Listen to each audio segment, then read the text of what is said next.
Dr. William L. Johnson III here with our morning meditation. This week, we share these words we hope that will be inspiring and encouraging because we know that we're building on relationship with each other. All of our messages as we are moving forward during the month of May are about relationship. And we begin with a central important piece called trust. Last week, or the last message that we shared, we offered this conversation about trust and the idea that trust begins with an element of what we call truth, a truth for a truth. That when we share truth one with the other, we discover a lot about ourselves as we are telling the truth to ourselves. We share and discover a lot about others as we share the truth with others. And most importantly, we understand and gain a greater relationship with the one who is our creator, God, when we tell the truth to God and allow God to tell the truth to us. It is really important for us now as we shift from one part of telling a truth to a truth for a truth to now moving to the place where we want to discuss truth and reconciliation. So today's morning meditation is entitled Truth and Reconciliation with the sole interest to inspire and encourage us to be in relationship with each other. And it begins with telling each other the truth. So I talked about this last week, and I begin again by sharing that it's important for us to begin by creating a truthful relationship.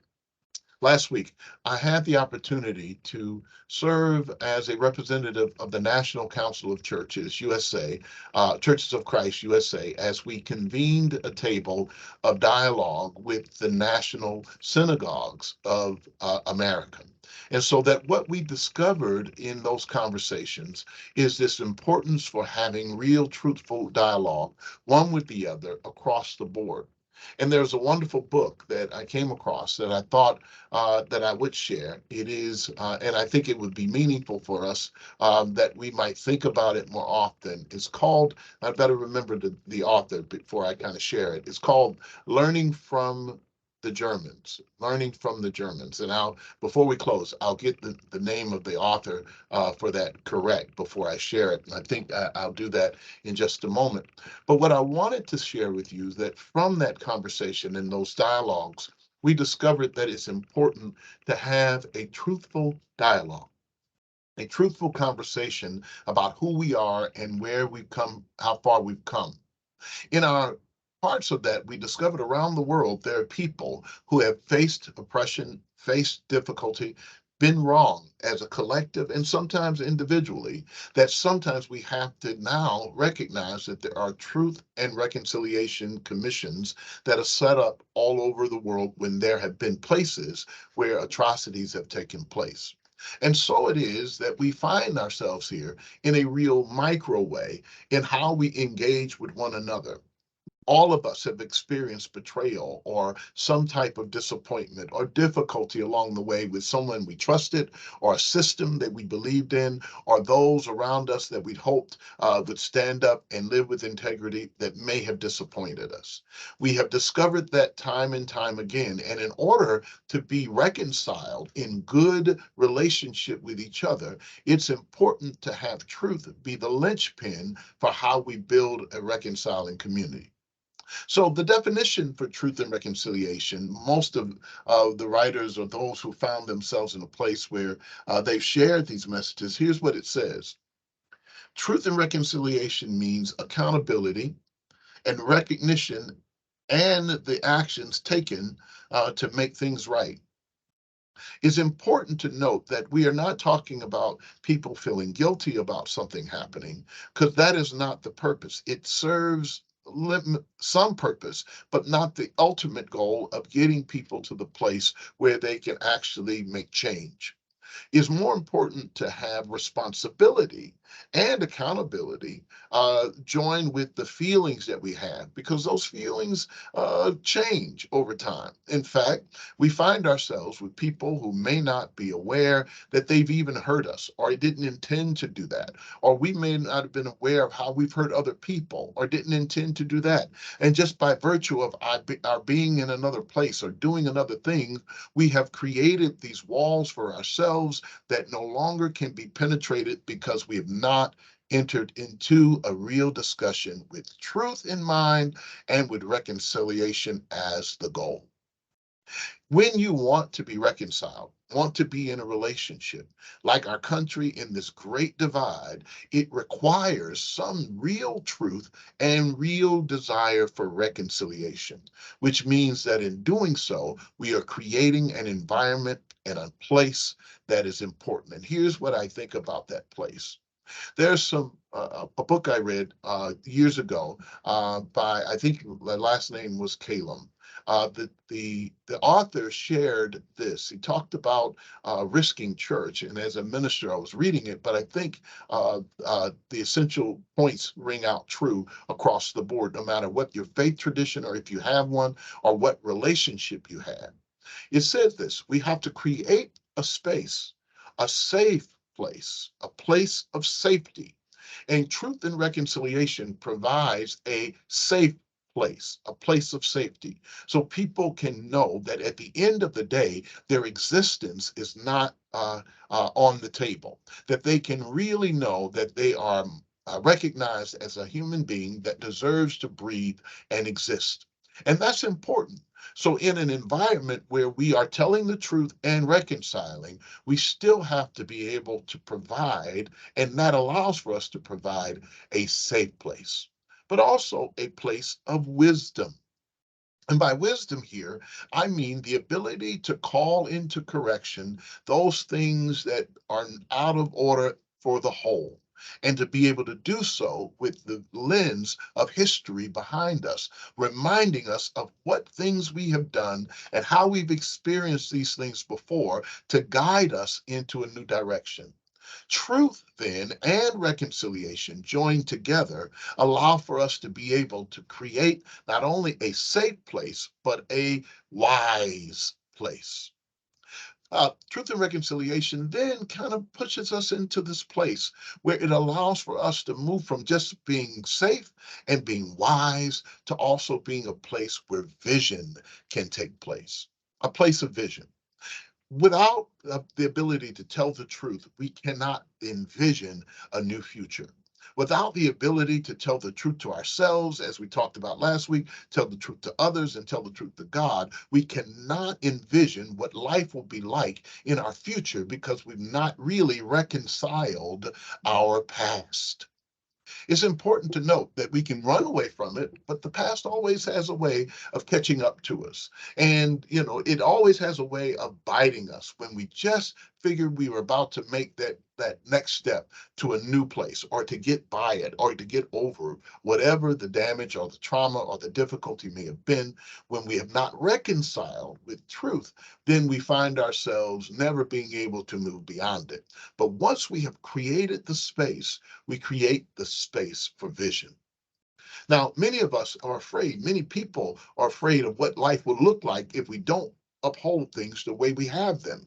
But what I've discovered is telling the truth, even if the truth is unpopular, and even if it doesn't feel good, it opens the opportunity for a reconciled community, a reconciled relationship, a reconciled household, a reconciled neighborhood to be able to now build a bridge to where they're going, a place of vision.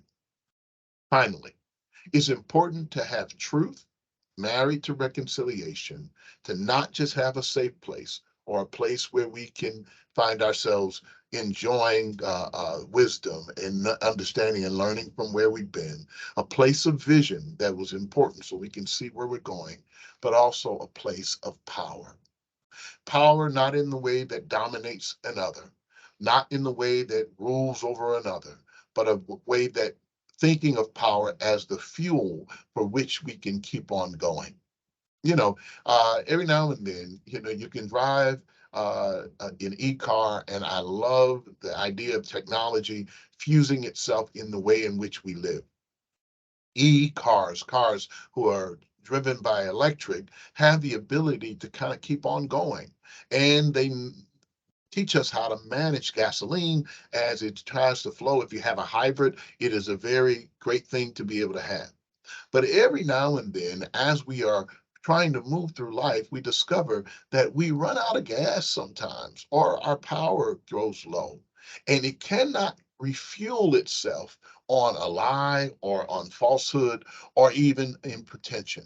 It has to be fueled by something that is healthy and something that is vibrant and something that is vital. And so, in order to have that truth and reconciliation provides a place that is vital and vibrant and healthy and strong. It's like soil that is rich that keeps on feeding everything so the fruits above ground now always have the nourishment that they need. I know I'm dealing with a lot of metaphorical thought right now, but what I'm really saying is that in your life, if you want to have a vital family, a family that lives, or a community that has the ability to function and not be toxic or dangerous, if you want to have a work environment where you're working together and not against each other, if you want a world that sees itself now trying to galvanize and join together to deal with all the challenges that we have together, one as one people dealing with them together, then truth and reconciliation must be a very important part of that journey. A truth for a truth, and that truth leads to reconciliation as we join together as a family. When I was growing up, I realized that those moments in which our entertainment community was able to bring us to an awareness of what was happening was spawned and sparked by what was happening in the world. World hunger was a real issue.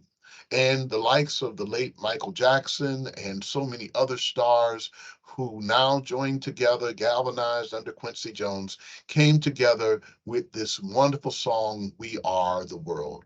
We are the children. We are the ones to make a brighter day. So let's start giving. There's a choice we're making, and we're saving our own lives. It's up to us to make a better day, just you and me. And that is where I leave this message with you. We can do it. And what we find in our journey, whether it's on our jobs, in our churches, in our synagogues, in our mosque, whether we are in our communities, at the corner store, at the grocery store, whether we are watching the news about violence and guns and proliferation of all of these weapons of war, or whether we are looking at the vitality or lack of vitality of what's happening with the homelessness around us, or whether we are hearing and understanding that our healthcare system needs some support, or our elderly are suffering, or our children are in chaos. Whatever it may be, we will never do it without each other. And it takes truth and reconciliation to bring us to the place where we ought to be. So I'm inviting you to start with you, truth or truth with yourself. I'm inviting you to do that with others. I'm inviting you to do that with your creator, but I'm also inviting you to be able to reconcile in a safe place, a place of vision, a place of wisdom, and a place of power that gives you that which you need to be fueled through it. And I believe God has such a place for us whenever we are honest and truthful with ourselves and with each other. And we have one goal, and that is to be reconciled. Thank you. Have a great week. Have a great day, and have a great life. I hope this message inspires you and encourages you. Remember, you're loved, you're appreciated, and yes, you're irreplaceable. Have a great one. Bye bye.